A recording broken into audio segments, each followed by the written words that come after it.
Empezamos Diálogo Abierto. ¿Cómo estás, Paola? ¿Cómo estás, Ricardo? Y amigos, bienvenidos a Diálogo Abierto. Hoy día vamos a tener diversos temas. Vamos a hablar del Congreso de la República, la inmunidad parlamentaria, con todos nuestros amigos del Parlamento, que por supuesto siempre dan que hablar, ¿no? Y que están en el ojo de la tormenta, además, por este bono congresal que van a recibir, o que están recibiendo con un incremento de casi 4.000 soles. Por supuesto que eso ha causado pues, la indignación de muchos sectores. Y vamos a hablar con Franco Olchese, que es analista político del Centro Wiñac. Y en la víspera del Día del Trabajo hablaremos también sobre el empleo en el Perú, que empieza a recuperar márgenes de lo que era la prepandemia. Y también vamos a estar con Wilson Barabán, el jefe de la comunidad nativa Santa Clara de Ushunya, sobre el pacto histórico para la preservación de los bosques. Esto y mucho más en los próximos minutos aquí en Diálogo Abierto.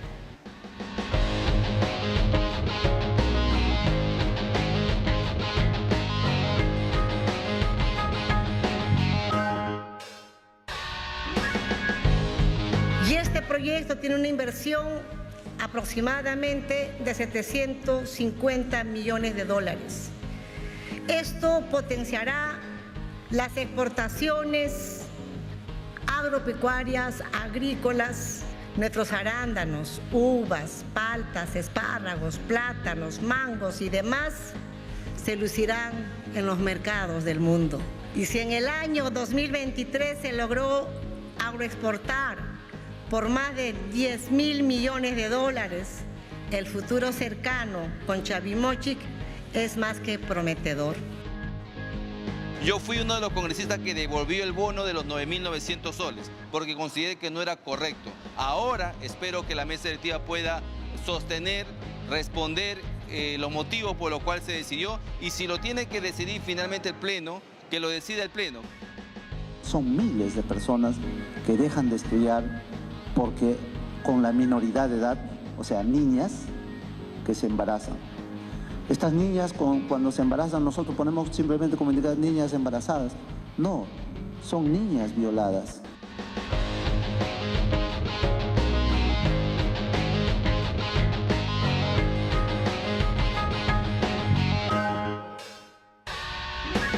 Muy bien, como todas las ediciones, tenemos nuestra pregunta para que ustedes nos dejen sus respuestas al final del programa. ¿Se debe o no autorizar el retiro del 100% de la CTS?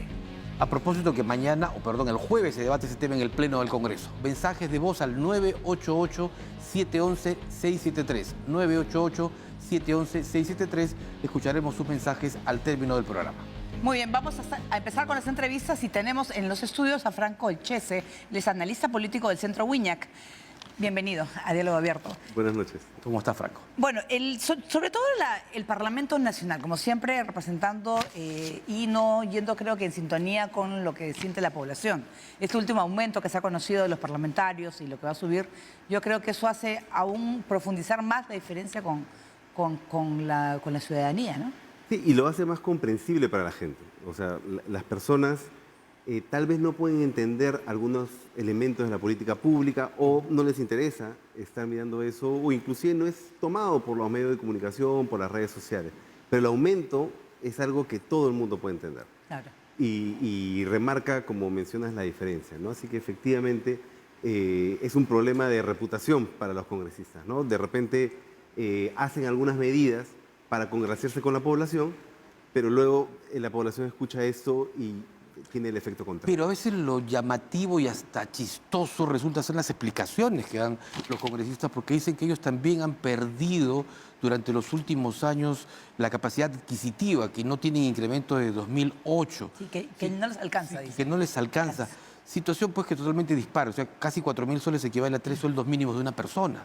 No, claro, han perdido la capacidad adquisitiva como todos, ¿no? Como todos los peruanos hemos perdido capacidad adquisitiva, ¿no? Yo creo que también al realizar esta defensa, al salir a los medios, al tratar de defenderse en un punto como este, justamente elevan el punto en la agenda mediática y es perjudicial inclusive para ellos. O también el otro sentido que es negarse, ¿no? Decir, no, yo no lo hice, ha sido mi portavoz, o tratar de alejarse del tema, ¿no? También me parece que es perjudicial para ellos. Y también cuando dicen de que van a devolver el dinero, que no lo van a cobrar, sabiendo que eso no se puede hacer en la administración pública. Nadie puede devolver su sueldo, ni ningún funcionario puede decidir que no te va a pagar si tú se lo pides. No se puede devolver, pero sí se puede colocar como un tema de donación. O sea, eso ya pasa a ser un gesto político. Yo creo que eso es distinto. Ellos están tratando de, como congresistas individuales, de no recibir algunos este incremento y utilizarlo como un gesto político, ¿no? Pero esa noticia del congresista en particular ya no llega a la mayoría de la población. La mayoría de la población lo que va a ver es la mayoría de congresistas o todos los congresistas están recibiendo más salario, ¿no? Claro, es el aumento, ¿no? Porque al final dirán, pues bueno, esos señores se suban el sueldo, que además no es un sueldo despreciable, además que gana bastante, ahora gana mucho más. Y yo sigo con mi sueldo mínimo y sin ninguna perspectiva de mejora con la situación económica actual. Sí, efectivamente, como te mencionaba, ¿no? La política pública a veces es muy difícil, pero esto todo el mundo lo sabe, todo el mundo lo comenta, es muy sencillo de comentar. Ese es el gran peso que tiene que cargar a nivel de reputación el Congreso con esto. Por otro lado, no estoy seguro si están pensando en ese sentido, pero dicen, oye, mi aprobación es tan baja, entonces no tengo mucha aprobación que perder. Ya. Podría hacerlo. Es posible que también algunos, no todos probablemente, pero algunos estén razonando en ese sentido. O sea que están pensando más en la inmediatez, en el día a día, que Sí. no pensando a futuro su carrera, incluso retirarse. Claro, pero ahora eso cambia con la bicameralidad. Ya, Con claro. la bicameralidad han cambiado también la reelección y ahora muchos de esos congresistas van a postularse nuevamente. Entonces también termina siendo Pero, perjudicial. ojo, estamos en la mitad del quinquenio de estos congresistas, ¿verdad? Correcto. Cuando llegan a los 5 años, la CTS y el bono de compensación que va a recibir ya no va a ser sobre la cifra anterior con la Claro, que ingresaron, va a claro. ser sobre la cifra con la que cierren el pliego de del quinquenio. Sí, es cierto, pero también hay que tomar en cuenta que si nosotros vemos el presupuesto de la República, sí, eso más que nada es un gesto político que es perjudicial para el Congreso. Pero en realidad donde está, hay otras decisiones que son mucho más grandes, ¿no? El IPE sacó hoy día que varias de las leyes, a pesar de que no tienen iniciativa de gasto, habían costado 86.000 millones de soles. ¿Cuántas de esas de verdad, digamos, son productivas o no? Ahí está donde debería estar realmente el debate. El otro es un gesto político negativo para ellos, que como les decía, todo el mundo lo entiende, pero el impacto es menor, ¿no? El impacto básicamente por los temas económicos, ¿no? Hablamos de AFPs, entre otras normas. Las AFPs, pero también aquellas iniciativas que conllevan un gasto que muchos de los congresistas no preparan una sustentación de si es que va a tener un impacto positivo económicamente o no. Y como eso no se está sustentando, a veces se hace una ley que produce gasto y no sabemos si tiene retorno para la sociedad o no. Ahora se pone en debate otro tema que también tiene que ver con el Parlamento y es la inmunidad congresal. Señalan los congresistas, sobre todo Wilson Soto, que ha sustentado que ellos ahora son muy vulnerables, ¿no? Hace 3 años, cuando la propia bancada de Acción Popular promovió esta norma, no eran vulnerables. Ahora sí él se siente vulnerable. Claro, es un vulnerable porque es uno de los niños que está justamente ya investigado por el Ministerio Público. Claro, pero ojo que la inmunidad se mantiene para los delitos o para los procesos que están teniendo ahora, ¿no? En realidad son vulnerables si es que tienen delitos o problemas o procesos judiciales anteriores. Y esta inmunidad es la que quieren cambiar, que me parece que rompe el espíritu de la ley, ¿no? El tema de la inmunidad parlamentaria sí tiene una razón. Lo que tiene una razón es que tú como figura política no te llenes de acusaciones judiciales. ¿Por qué? Por enemigos políticos o por razones como esa. Pero no tiene mucho sentido cubrirte la inmunidad si tienes procesos anteriores, que ese es el punto de discusión. Y también en el tema de flagrancia, ¿no? Según lo que está proponiendo Soto, si hay un tema de flagrancia, te encuentran golpeando a alguien, asesinando, no sé, robando, haciendo algo, no te debería llevar la justicia, tendría que habilitarte el Congreso para que te lleve la justicia. Hay varios problemas, esa ley necesita ajustes, ¿no? También hay un proyecto de ley que todavía no lo han puesto en agenda, que es para que propone limitar la participación de personas que han cumplido condenas por delitos graves como homicidio, terrorismo o corrupción en procesos electorales. Pero todavía no se ha puesto, porque seguramente no les conviene, ¿o no? Depende qué tan larga es esa lista, ¿no? Ya, ¿Cuáles claro. son los delitos? ¿Juicio de alimentos? ¿Cuántos congresistas tienen juicio de alimentos? Varios. Probablemente. Pero si hay un tema más específico, homicidio, ahí ya probablemente no hayan tantos congresistas. Claro. Yo creo que depende mucho de qué tan ¿A cuánto se extensiva. afecta? ¿A cuánto se afecta y qué tan extensiva? Claro. Y yo creo que también a nivel de justicia tendría que ver hasta qué nivel de sentencia. si eres sentenciado en primera instancia, pierdes tu capacidad de participar en política, ese derecho que tienes. Claro. Eso es relativo, ¿no? Tendría que ser en sentencia firme o, digamos, o sentencia final para que recién tenga que tener un efecto, ¿no? Porque si no, te empiezan a llenar de juicios y por ahí el primer juzgado te condena y no puedes participar, ¿no? Ahora, el Congreso está enfrentando una situación más difícil, probablemente el 6% de la popularidad. En la actualidad, ¿cuál, desde su criterio, tendría que ser el primer paso que tenga el Congreso para al menos ir recuperando de alguna manera una confianza dentro de la gente? Mira, ¿O ya es difícil eso? ya es un poco más difícil, pero lo que sí es cierto es que las personas van olvidando los procesos, ¿no? Nosotros, como en el Centro Huella, que hicimos un análisis cualitativo, ¿no? Con varios focus group, viendo cómo veía diferentes instituciones la población. Y la verdad es que lo que más reconocía la gente para negar el Congreso es que se pelearan entre ellos, por ejemplo. Claro. Eso generaba un rechazo. Entonces, por ejemplo, limitar las peleas entre ellos es un tema que podrían hacer. O estos gestos como el de elevarse el sueldo, o que los encuentren mochando sueldos, o ese tipo de temas. Pero, que es fácilmente indignable con eso. pero en el tema, por ejemplo, en el caso del recorte de sueldos, la Comisión de Ética no está actuando de acuerdo al nivel que debería, ¿no es cierto? Sancionar a los que cometen algún delito o que están haciendo las cosas mal.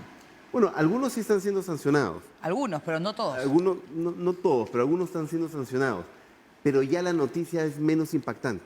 Claro. O sea, lo que tienes ahí, lo que la población está viendo es, hay un congresista que le está quitando el sueldo a los trabajadores. Claro. Entonces, controlar ese tipo de problemas que están teniendo es lo que me parece que tendría mayor impacto en su popularidad, ¿no? Evitar ese tipo de cosas. Yo creo que la popularidad de los congresistas es más de un tema defensivo que de un tema propositivo, ¿no? Anoche hubo un incidente, el de la congresista Amurús, Ah, que se molestó por 60 días sí, por su de sanción. amonestación. Pero ella dijo algo grave, ¿ah? O sea, las declaraciones que da a un canal de televisión, ella admite, casi confirma, de que hay congresistas que le cortan el sueldo, porque dijo, la misma vara para quienes también les mochan el sueldo. Y eso es grave. O Y sea, ella lo sabe ya todavía. el Ministerio Público no necesitaría ni siquiera investigar, ya tiene ya una primera testigo. Bueno, eso, bueno, como un testigo. Pero sí, claro, porque pero- si ella misma dice, hay congresistas que le Que lo cortan diga el quién sueldo. es. Claro, pero Amurús ahí dio una muestra emocional, claramente rechazaba el castigo que le habían impuesto, ¿no? Pero, por ejemplo, esa figura de ella quejándose, de ella peleándose y tirándose barro con otros y probablemente otros respondiendo, eso es lo que la gente ve y lo que la gente rechaza. Por eso hablaba de que la aprobación del Congreso, por lo menos lo que habíamos encontrado en estos focus group que habíamos realizado, era más de un tema defensivo, de evitar este tipo de gestos políticos, porque al final son gestos políticos que de temas propositivos, ¿no? El gesto político negativo tiene un impacto negativo más fuerte que el gesto político positivo, que tiene un impacto realmente menor en la construcción de aprobación, ¿no? No, claro, además en los cuales pues vemos, ¿te acuerdas que la Comisión de Ética se demoró en ver algunos casos, ¿no? De los Claro. congresistas de Acción Popular, ¿no? Entonces vemos que no es un ente pues para sancionador, ¿no? Que debería poner el ejemplo para todos y como dice Rosario Amurús, que se juzga a todos por igual. Sí, También. y yo creo que también deberían, digamos, no sé si promocionar o dejar claro que en algunos casos sí están castigándolos. O sea, acá el tema es también la sensación que se tiene en la población que los congresistas tienen impunidad, ¿no? Que pueden cometer un delito o pueden cometer un error o lo que sea y no tener ningún tipo de castigo. Pero la verdad es que en ocasiones sí los castigan. Entonces ahí también el Congreso debería mostrar, oye, hay varias personas castigadas por esto. Yo quiero preguntarte también por ahora, se ha conocido que el consejero suplente de la Junta, Abraham Siles, ha rechazado el puesto en la Junta Nacional de Justicia. Él considera que no ocupará una vacante disponible que se generó de modo arbitrario e inconstitucional. Ahora falta esperar la decisión de Mónica Rosell, ¿no? Sí, pero con eso ya se puede notar que no va a haber no va a quórum. completar el quórum necesario, no va a haber el pleno de los 7 miembros. Eso ya es un hecho.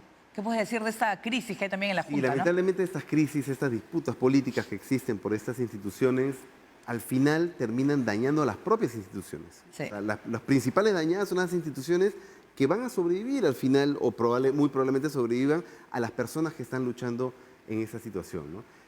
También hay que tomar en cuenta que la Junta Nacional de Justicia va a ser cambiada este mismo año. Claro. Entonces tampoco es tan atractivo para los accesitarios poder, o los suplentes, poder entrar para estar unos meses. Claro. Y tal vez... Y de ahí los cambian. Y de ahí Claro. los cambian. Entonces, Si sobreviven, porque la Comisión de Constitución está debatiendo Claro. una institución que reemplace a la Junta. por eso es que decía, si es que la institución sobrevive, ¿no? Pero aún así, yo creo que lo que se daña, y justamente se valida el cambio de la institución, Claro. si es que esta institución está tan desprestigiada, ¿no? Pero hay que también tomar en cuenta, es una señal muy negativa para la institución en sí misma que las personas que habían aplicado o que estaban ahí no quieren ingresar.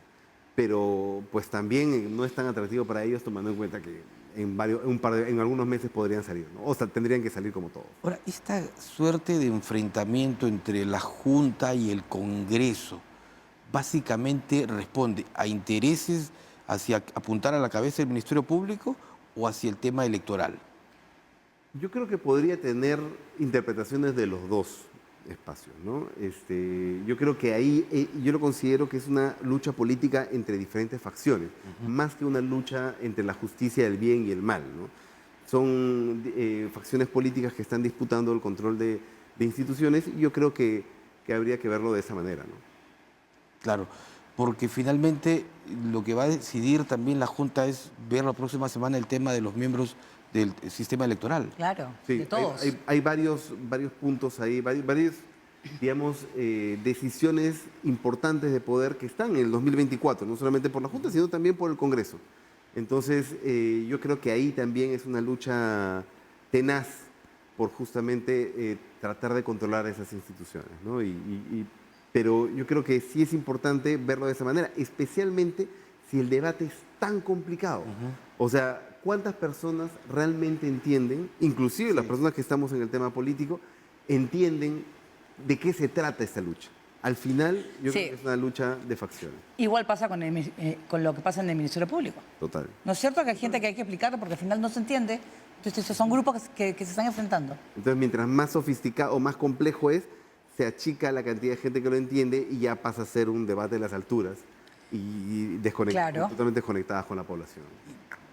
¿Ves tú a Patricia Benavides retornando al Ministerio Público?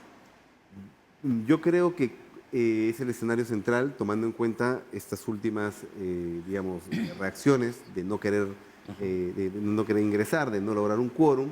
Yo creo, al parecer, por defecto, tendría que ser. Tendría que haber una decisión rápida de la Corte Suprema para tener algún tipo de desenlace que podría cambiar, pero todo parece indicar que hacia eso estamos dirigiendo, ¿no? Pero sería urgente, no sé si un cambio ahora, una reforma en el sistema judicial, ¿no? O sea, te digo por todo lo que está pasando. Ministerio Público, Fiscalía, Sí. el Poder Judicial. O sea, hay muchos espacios en el sector público. Pero ¿qué hacer? Porque al final es... O sea, ser la población se reformados. siente... O sea, ¿qué pasa? ¿No? O sea, estoy en medio de... Porque al final el más perjudicado es el ciudadano. O sea, estas disputas, al igual que en la Junta Nacional de Justicia, en el Ministerio Público terminan diciendo, yo ya no confío. Claro. Y en Claro. tanto la opinión pública como la gente politizada, digamos, dice, hay tal desastre que yo no confío en lo que puede decir la Fiscalía. Porque ya sea para uno o para el otro lado, puedo decir las decisiones están siendo sesgadas o incentivadas desde el punto de vista político. Entonces, al igual que la Junta Nacional de Justicia, al final la que termina siendo más afectada es la institución en sí misma, ¿no? Perfecto. Franco, muchísimas gracias por haber venido esta noche para conversar Gracias a sobre ustedes. temas políticos. Muy amable. Vamos a una pausa. Sí, vamos a hablar sobre el tema del empleo, a propósito de que mañana es el Día del Trabajo. Así es, vamos a regresar con nuestro invitado y vamos a hablar pues de si se ha llegado o no a los niveles pre-pandemia. Volvemos.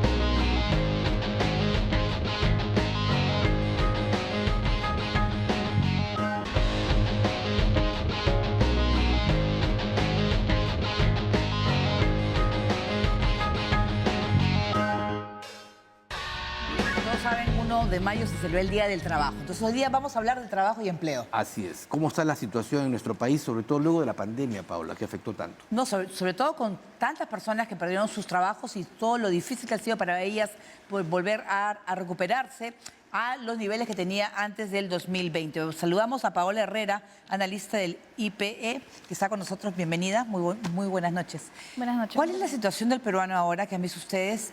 Ya han pasado ya 4 años de la pandemia. ¿En qué situación estamos? Sí.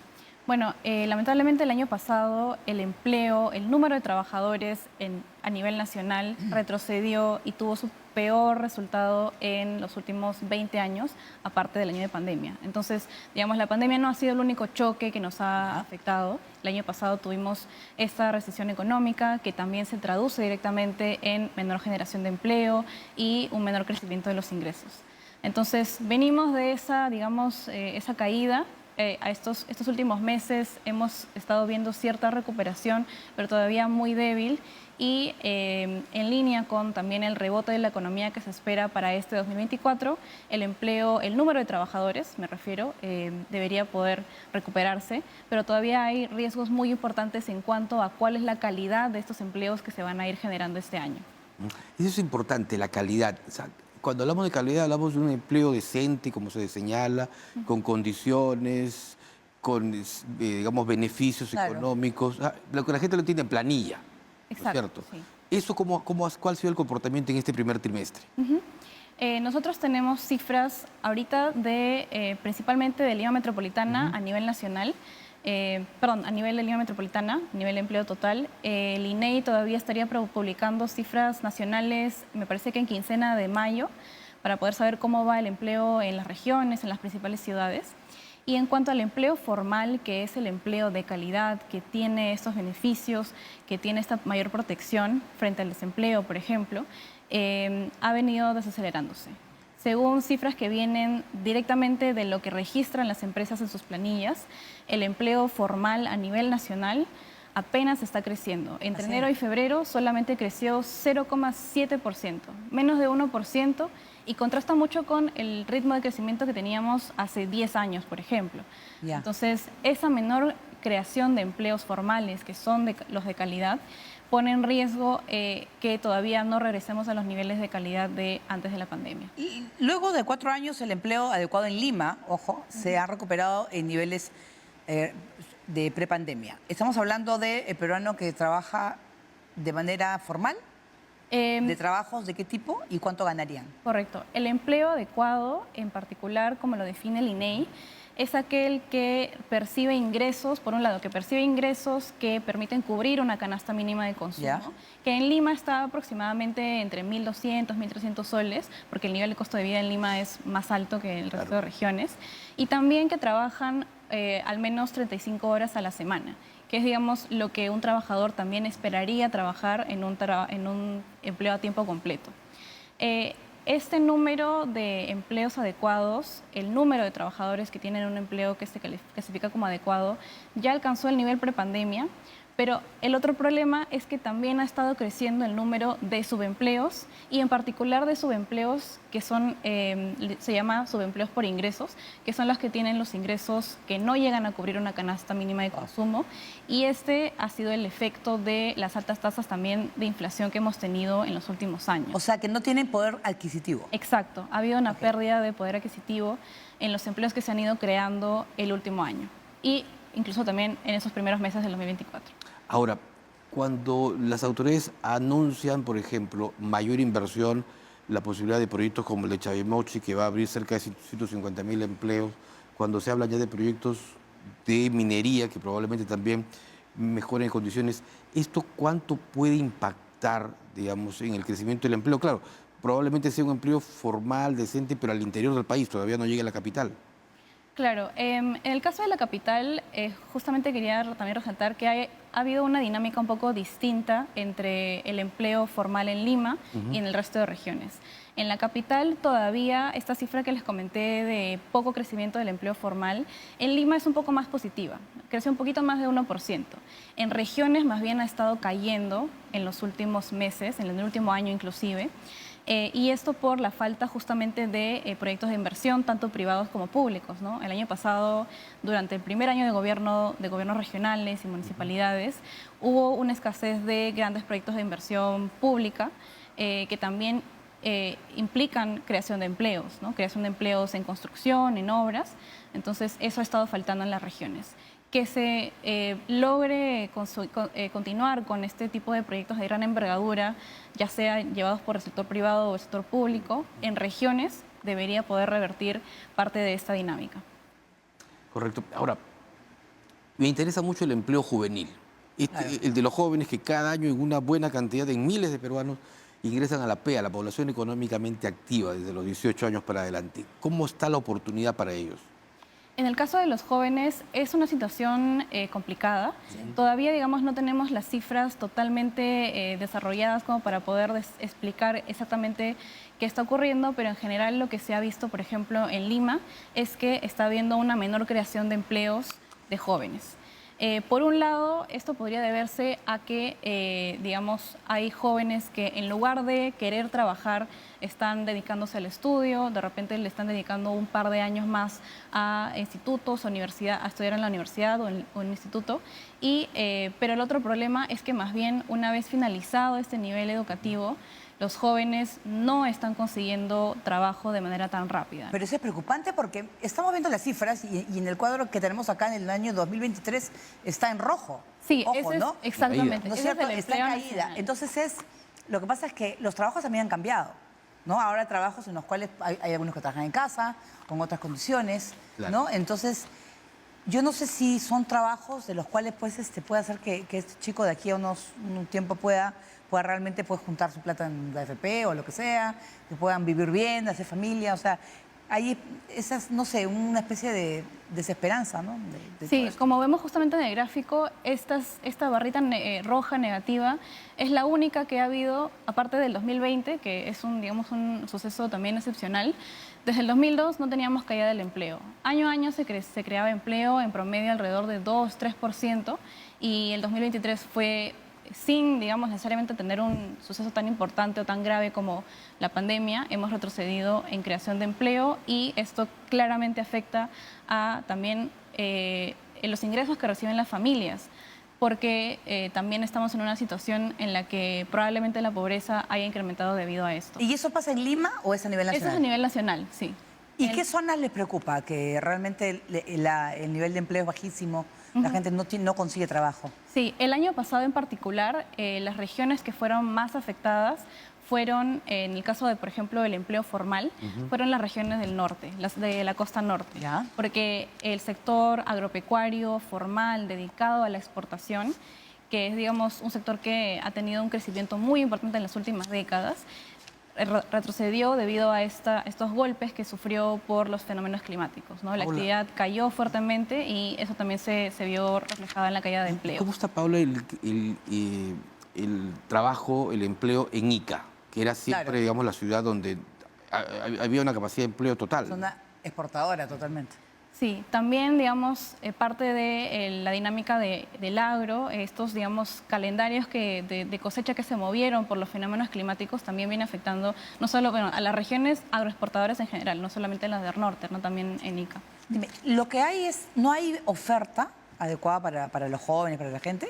¿O la gente no está preparada como para ese tipo de empleo? ¿No se prepara para ese tipo de empleo? Es un poco de ambos. El año pasado, justamente como el principal factor por el que retrocedió la economía fue, aparte, digamos, de los choques que tuvimos en conflictividad social, en fenómenos climáticos, fue que venimos arrastrando este escenario de falta de confianza empresarial. E hizo que retroceda la inversión privada, también uno de sus peores resultados de las últimas décadas. Entonces, eso afecta a las empresas y la confianza que ellos puedan tener para poder iniciar nuevos proyectos, que significa contratar más trabajadores. Claro. Entonces, de por sí ya hay una menor oferta por ese lado en en empleos formales, ¿no? No, claro, mira, por ejemplo, en el sector agropecuario, que es el, como sabemos, el Perú exporta muchísimos productos, comercio también, transporte, manufactura, hoteles, construcción. Por ejemplo, pero la pesca está abajo, ¿no? Electricidad, la minería, que hay como más de 20 proyectos todavía esperando, ¿no? El cobre, sabiendo, por ejemplo, que y hemos estado hablando ahora acá, el cacao, el cobre, el café están en sus mejores momentos. Sí, Y no se justamente está en el aprovechando. caso del sector agropecuario, algo importante a recalcar es que el año pasado, claro, lo que más afectó al empleo formal ocurrió en el norte del país, pero también la escasez de fertilizantes que tuvimos hace unos años, las sequías afectaron más bien a las zonas de la Sierra Centro y Sur, y ahí no hay agroexportación, agroindustria, sino es agricultura familiar. Ya. Y ahí es donde está, de hecho, el grueso del empleo agropecuario, que justamente compone alrededor del 20% de toda la fuerza laboral del Perú.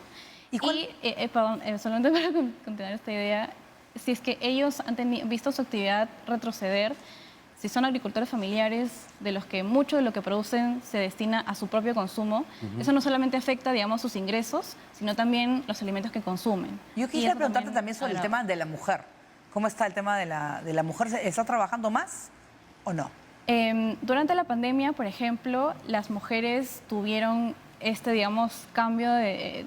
Nosotros tenemos esta tendencia en el Perú, al igual que muchos países de Latinoamérica, en el que las mujeres se dedican mucho más A la al casa, hogar, claro. al cuidado de los hijos, y con la pandemia no solamente de los hijos, sino también de los familiares vulnerables, ¿no? Entonces, durante la pandemia hubo una reducción de las mujeres que formaban parte del mercado laboral, no solamente en empleo, sino de los que buscaban empleo. Y ahorita eso hace que, en el caso de los ingresos, Sí, persista esa eso. brecha. Ese es el promedio, ¿no? Que hay Sí, brecha ese es- entre exacto. varones y mujeres. Sí, es el ingreso promedio mensual de los hombres, están alrededor de 1.800 soles. Ah, mira, todavía. Para el 2023, y de las mujeres en alrededor de 1.400. Es una brecha de 25%. Y esta brecha principalmente hemos nosotros evaluado, que se explica principalmente justo esa tendencia a dedicarse más al hogar, al cuidado de los hijos, y digamos, no solamente que saca a muchas mujeres de la fuerza laboral, sino que de repente si siguen trabajando lo hacen en empleos un poco más flexibles, Claro. con menos horas de trabajo, que por lo tanto pagan menos, y eso es lo que crea esta brecha. Sí, interesantísimo. ¿Cuál es el sueldo promedio en la actualidad que perciben los trabajadores? A nivel nacional, hasta el 2023 están alrededor de 1.600, Sí. entre 1.600 y 1.700 soles. Sí. Justo ahí está. Ah, ahí está justamente, entre 1.620 y 1.674. Sí. ¿Qué es tanto el empleo formal como informal? En el empleo formal el ingreso es mucho más alto que en el caso de los informales. Esto principalmente porque el empleo informal en sí se concentra en, por ejemplo, microempresas. Claro. Y por la menor, digamos, dimensión de sus actividades, pagan también menos salarios, tienen un menor, digamos, potencial para crecer los trabajadores, para poder desarrollarse profesionalmente, y eso es lo que genera también esa brecha. Bien, muchísimas gracias pues a Paola Herrera, analista del IPE, y que ha estado con nosotros, bueno, el tema del empleo, y por supuesto a todos feliz día del trabajo. Así es, un feliz día este 1 de mayo. Vamos a una pausa y al volver hablaremos sobre el pacto histórico para preservar los bosques, nuestra naturaleza, en los próximos minutos. Pausa y retornamos.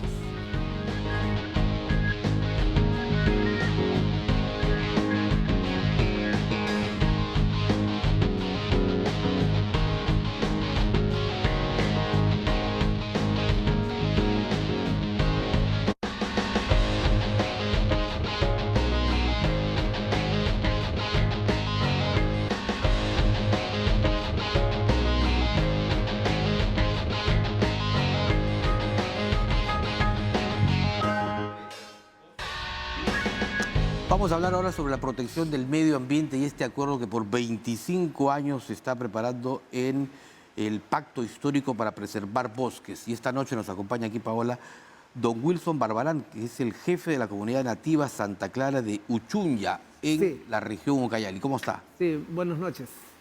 Buenas noches. ¿En qué Primeramente- consiste este pacto histórico? Cuéntenos, por Ya, favor. primeramente saludarles, buenas noches. Mi nombre es Wilson Barbarán Soria, con DNI 202-1488. Yo vengo de la comunidad de Santa Clara de Uchunya. Este pacto, históricamente para mí, que nosotros estamos haciendo con una empresa privada, que estamos firmando un convenio para así reservar nuestro bosque. Más de 1.200 hectáreas para la reserva y 300 y tantas hectáreas para nuestro producto alternativo que tenemos, que se llama yuca, maíz, plátano, que tenemos a donde ya un mercado donde vender a una empresa privada que está muy cerca de nosotros. Claro. Y por eso es que nosotros queremos producir y cuidar Claro. ese bosque fundamentalmente. ¿Y cuánto se han demorado en ponerse de acuerdo, en conversar entre ustedes, poder llegar a un acuerdo para firmar? Que solamente falta la firma, ¿no? Sí. ¿Cuánto tiempo han estado? Nosotros ¿Les hemos ha venido tomado? ya desde hace tiempos en una reunión.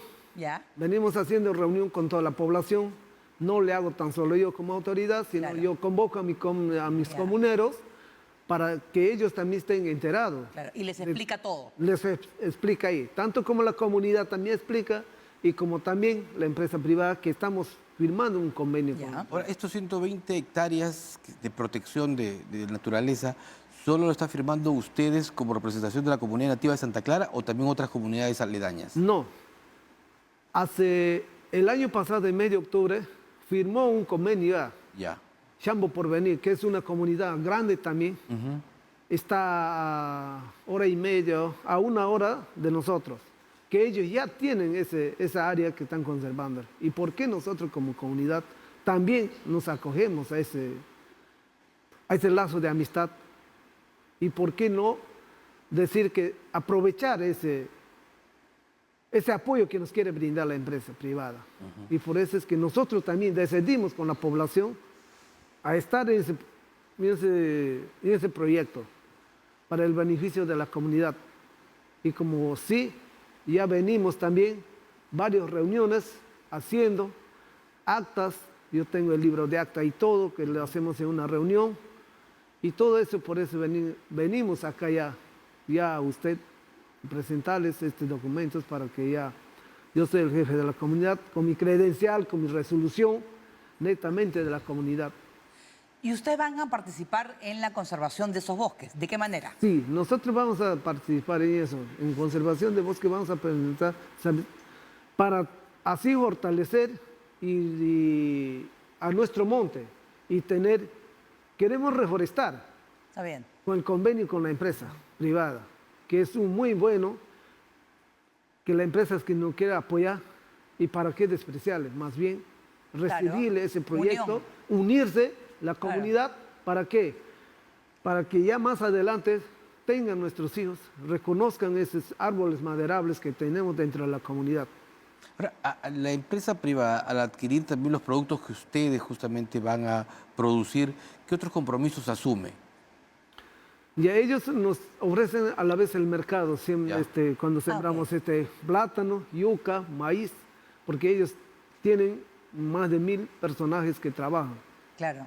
Lo difícil era de repente llevar los productos de la comunidad hacia otras zonas. Ahora ellos lo van a ayudar. Sí, el traslado, ellos, por ejemplo. Sí, ellos nos van a ayudar porque más antes la empresa también, desde que llegó en la empresa privada, se está mejorando la jurisdicción de Nueva Requena. Sí. ¿Por qué? Las vías carrozables, todo eso. Que más antes nosotros verdaderamente sufríamos. Andamos fluvialmente, a 3-4 horas llegábamos nosotros. Pero hoy tenemos una facilidad de llegar al distrito de Nueva Requena. Desde el distrito de Nueva Requena nosotros estamos a media hora nomás. ¿Han notado el cambio y la mejoría? Sí, Eso bastante es cambio. importante. Se está mejorando todos los caseríos a jurisdicción de la empresa privada que está. ¿Y estos productos hacia qué mercados están llegando? Nosotros primero llegábamos al distrito de Nueva Requena a vender. Ya. Pero como ya tenemos un mercado ya seguro y claro. preciso, ¿por qué no trabajar ese producto que nosotros... ¿Qué productos son de ustedes? Estamos queriendo sembrar plátano, yuca, maíz. Ya. Y eso puede ir para, por ejemplo, la costa, Sí, ¿no es cierto? claro. Claro. Ya hay empresas que están interesadas en poder comprar esa producción. No, nosotros, como te digo, nosotros estamos rodeados de empresas. Ya. Ya son empresas arroceros, son empresas palmeras, también hay cacahueros por ahí, pero los que más están consumiendo son las empresas que están llegando, son las empresas arroceros que manejan personajes. Y tenemos unos mercados seguros que más antes que teníamos. Perfecto. ¿Y hay posibilidad de seguir creciendo, de seguir expandiéndose a otros mercados más? Sí, nosotros eso es lo que estamos buscando nosotros. Yo como autoridad estamos buscando Y para crecer. el desarrollo de nuestro pueblo, que hoy en día ya tenemos también, por algunos apoyos, ya tenemos un centro de salud, Ya. que nosotros no contamos está con bien. esto.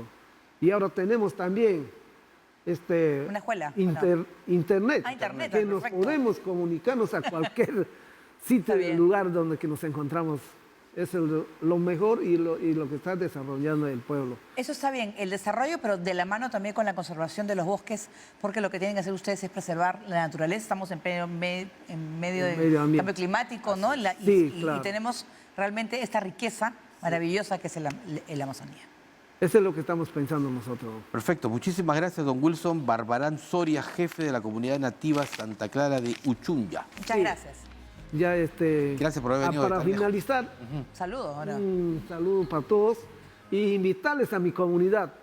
Cualquier momento la comunidad está para que les reciba. Vía Pucallpa, ¿no es cierto? Sí, de Pucallpa agarran, en carro se van, a 2 horas están a mi comunidad. Que Uy, la ya. comunidad está para que les recoja, para que les reciba libremente, tranquilo. Nosotros no estamos coaccionados por nada, nosotros trabajamos libremente y andamos cualquier hora del día y cualquier hora de la noche. Bien, muchísimas gracias. Nuestro invitado a la Muchísimas comunidad nativa Santa Clara de Uchunya. Que está con nosotros. Hacemos una breve pausa y regresamos con la respuesta. Así es.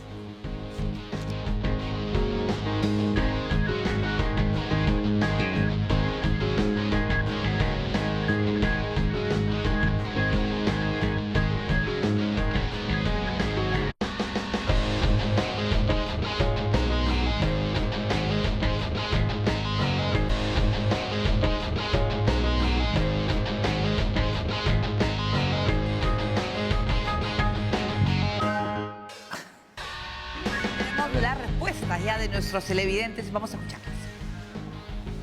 Soy Pedro desde San Miguel. Yo creo que la CTS, sí, pues si ya está en debate en el Congreso y aparentemente se va a poder retirar el 100%, es un problema, ¿no? Porque hace poquito se ha aprobado un nuevo retiro del FP y hoy, mi caso como el de muchos, sí estamos preocupados y necesitamos ese dinero, pero más parecen medidas populistas del Congreso, porque hacia adelante, cuando la gente se haya gastado el dinero del FP, de la CTS, ¿qué nos va a quedar cuando ya no trabajemos? Sí debe de retirarse el 100% de la CTS. Gracias.